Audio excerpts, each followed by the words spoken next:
Fala, nação rubro-negra, sou eu, Fabrício Lopes, aqui do nosso canal Resenha Rubro-Negra, trazendo para vocês as principais notícias, números e análises de tudo que acontece no Mengão Queridão. Eu peço para você já chegar sentando o dedo nesse like, se inscrevendo no nosso canal. A sua inscrição é muito importante para a gente, nação.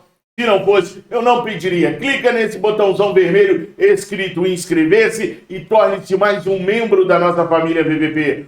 Nesse vídeo aqui, eu quero mostrar para vocês os números de Dorival Júnior. Afinal de contas, nos grupos de WhatsApp, nas rodinhas de conversa de torcedores rubro-negros, já começa-se a falar sobre renovação de contrato com Dorival Júnior. Será que o Dorival Júnior merece ter o seu contrato renovado? Será que, de repente, um treinador como Leonardo Jardim, como Jorge Sampaoli, deveriam receber oportunidades no ano que vem no Mengão Queridão? A CBF está interessada no nosso querido Dorival Júnior, mas está interessada também no Jorge Jesus. Será que já dá para fazer um comparativo do trabalho dos dois, do Dorival e do Jorge Jesus? Eu vou mostrar para vocês números aqui que vão fazer vocês tomarem essa decisão. Renova ou não renova com o Dorival Júnior. Vocês vão se surpreender com os números, não só do Dorival Júnior, mas também do Eric Pulgar. O Eric Pulgar estreou ontem pelo Flamengo,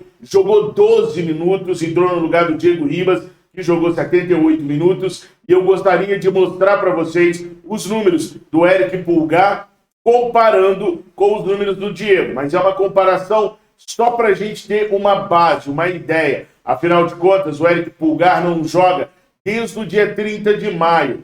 Jogou seus primeiros 12 minutos desde então. Então ainda não dá para fazer uma comparação. Obviamente que o Diego está em mais condições e está fazendo, tá tendo um desempenho melhor porque vem atuando, né? Será mesmo? Vamos conferir isso tudo. Mas antes, produção, roda a vinhetinha.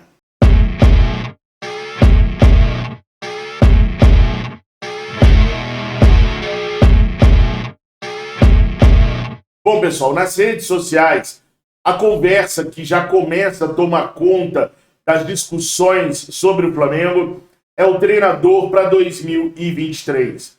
Confesso que eu acredito que ainda está cedo para a gente falar de treinador para 2023, principalmente se a gente for pensar no âmbito de fazer uma troca do Dorival por um outro treinador. O trabalho que o Dorival vem desempenhando até aqui é um trabalho interessante. É um trabalho muito legal. Eu vou mostrar para vocês os números bem detalhados do que o Dorival conseguiu até agora com esse time do Flamengo. Mas existem nomes que a torcida rubro-negra jamais se esqueceu, como o Leonardo Jardim, por exemplo, um baita treinador português, mas que está empregado, está lá no mundo árabe, está empregado, está ganhando um salário bem alto e hoje seria difícil de negociar com ele para ele vir para cá. Além do que, ele custa muito dinheiro. Ele e a sua comissão técnica custa aí, em média, mais ou menos, de 2 a 3 milhões de reais por mês. A comissão técnica do Dorival mais o Dorival não chegam a 1 milhão de reais. Então seria um salto bem grande, 3 vezes mais do que o Flamengo está pagando hoje. Claro, isso tudo pode vir a valer a pena se você tiver um salto gritante de qualidade. Mas será que tem espaço mesmo para o Flamengo dar um salto tão grande assim de qualidade?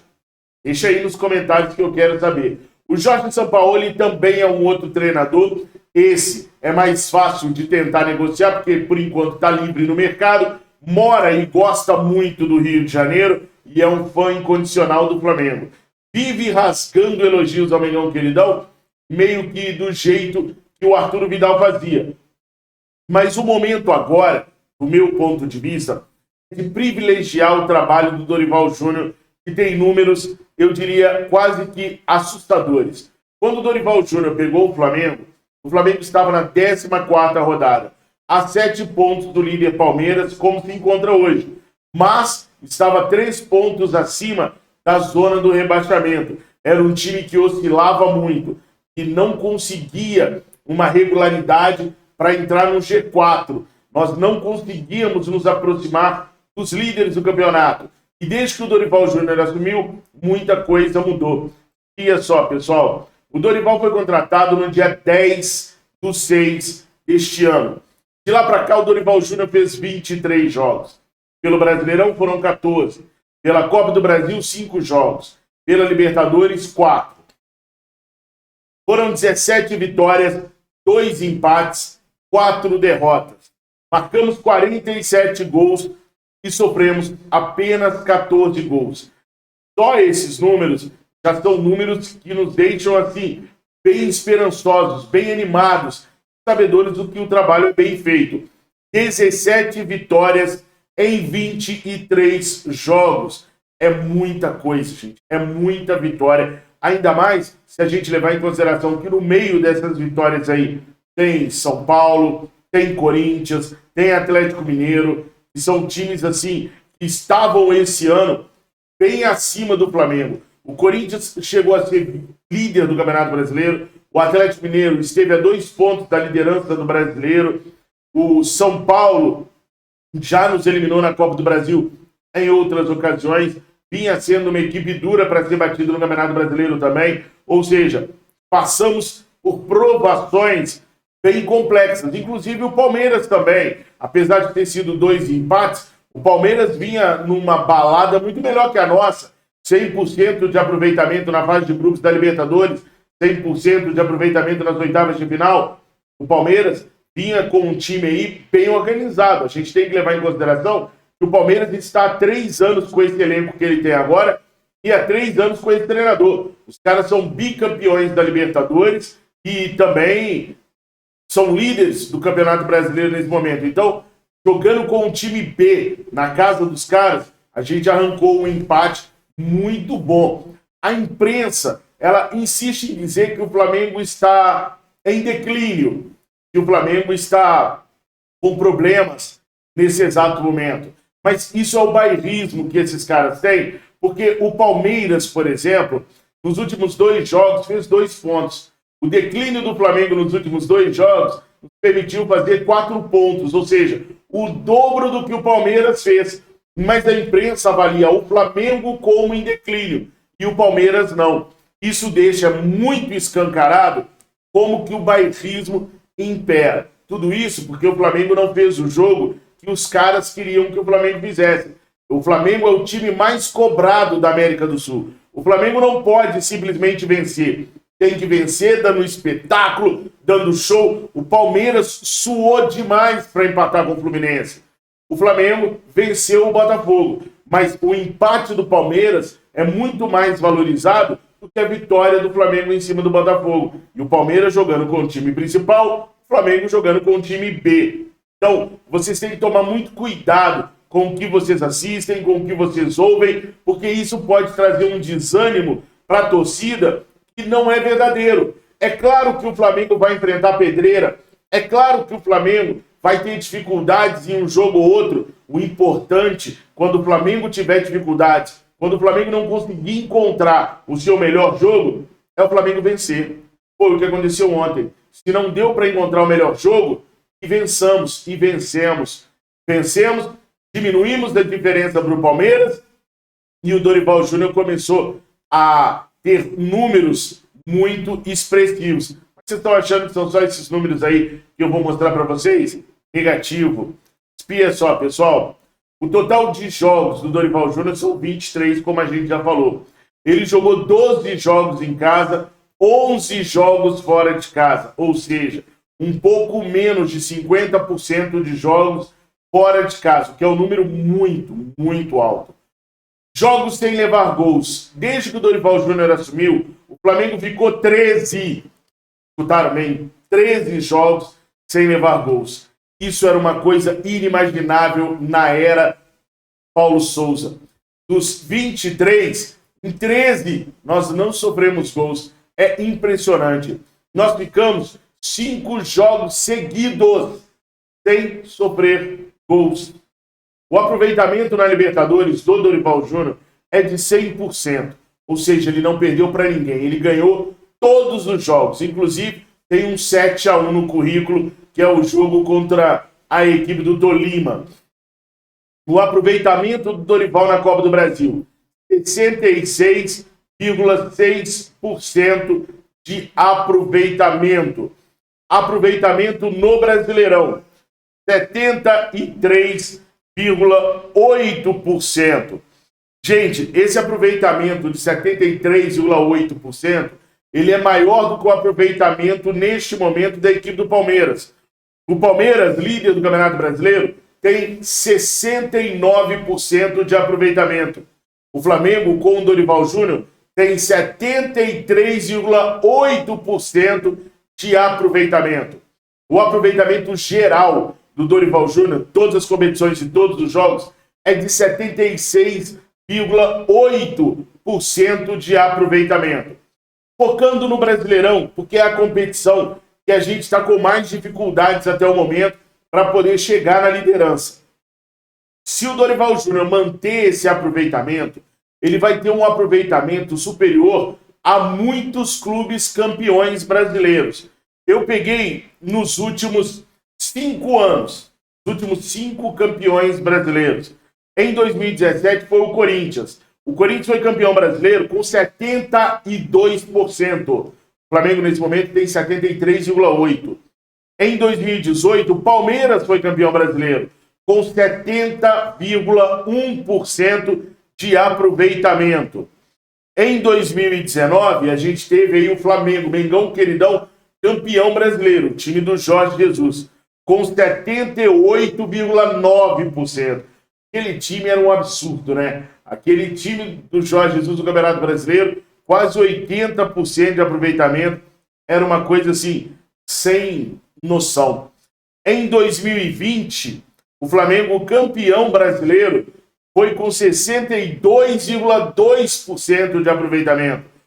E em 2021, o Atlético Mineiro do Cuca, que encantava todo mundo, campeão brasileiro, 73,6%.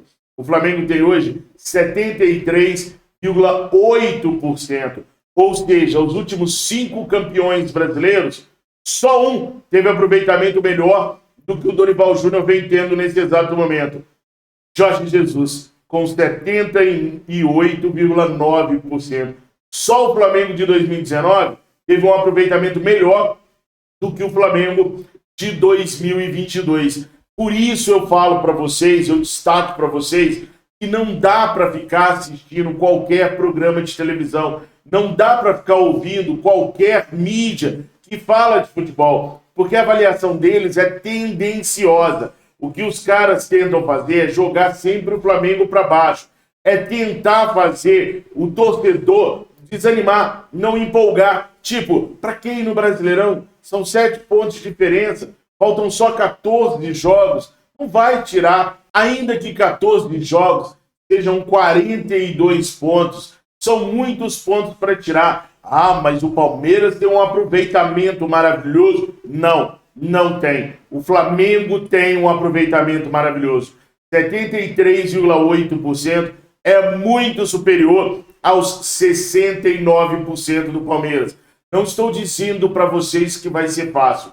Estou dizendo para vocês que se o Flamengo continuar com o aproveitamento que tem, ele vai ser campeão brasileiro.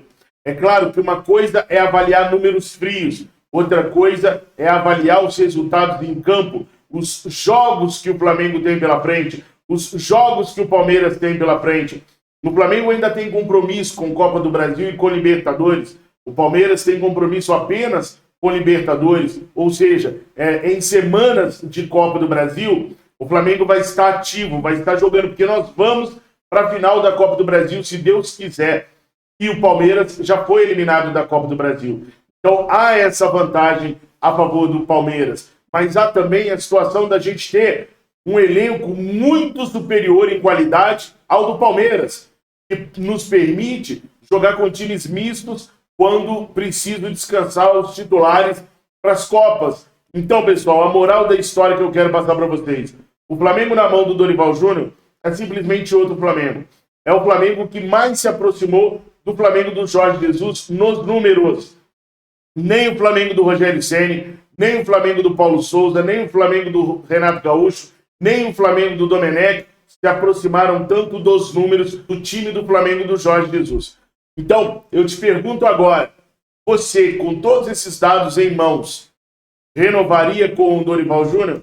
Pensaria em outro treinador para 2023?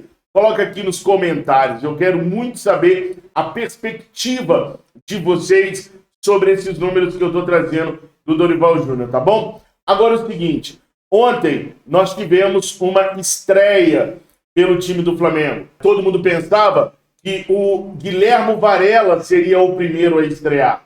Por quê? Porque o lateral direito vinha de uma atividade frequente na equipe russa, era titular, vinha jogando todos os jogos, fez a pré-temporada inteira e não estava parado. Já o Eric Pulgar, não. O Eric Pulgar estava parado, não fazia um jogo desde o dia 30 de maio. Então se esperava que o Guilhermo Varela fizesse a sua estreia antes do Eric Pulgar. Em determinado momento no jogo de ontem, a câmera focalizou o banco de reservas do Flamengo e o Arrascaeta conversava muito com o Guilhermo Varela, fazia gestos, como quem estava dizendo assim, tá vendo? Ó, quando tiver assim, quando a bola estiver lá, você tem que fazer assim, assado, desse jeito. Parecia dar explicações para o seu conterrâneo. E, sinceramente, eu achei que ele fosse entrar no transcorrer do jogo. Ainda mais que o Mateuzinho não fazia uma partida tão convincente assim para merecer jogar o tempo todo. Ainda assim, o Dorival Júnior surpreendeu. Aos 78 minutos, ele tirou o Diego Ribas e colocou o Eric Pulgar. O que o Eric Pulgar produziu para a gente poder analisar essa entrada dele, essa estreia dele pelo Mengão Queridão? Vamos dar uma olhadinha então nos números? Gente, eu peguei o Diego Ribas para comparar com o Eric Pulgar, porque no momento são jogadores da mesma posição. Só por isso, nada mais. Não é uma tentativa de desmoralizar o Diego, até porque não seria possível, porque o Diego jogou mais tempo do que o Pulgar e também o Diego vem atuando mais do que o Pulgar. Então não tem nada a ver com perseguição. É apenas porque o Diego fez a mesma função que o Eric Pulgar desempenhou. Não tinha como eu comparar o Eric Pulgar com o Gabigol. São funções diferentes. Nem com o Arthur Vidal. São funções diferentes. Quem fez a mesma função do Eric foi o Diego. Então eu peguei o Diego como parâmetro para a gente ver se o Eric Pulgar foi bem ou não na sua estreia.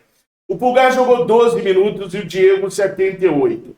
O Pulgar ganhou de dois duelos que disputou pelo chão.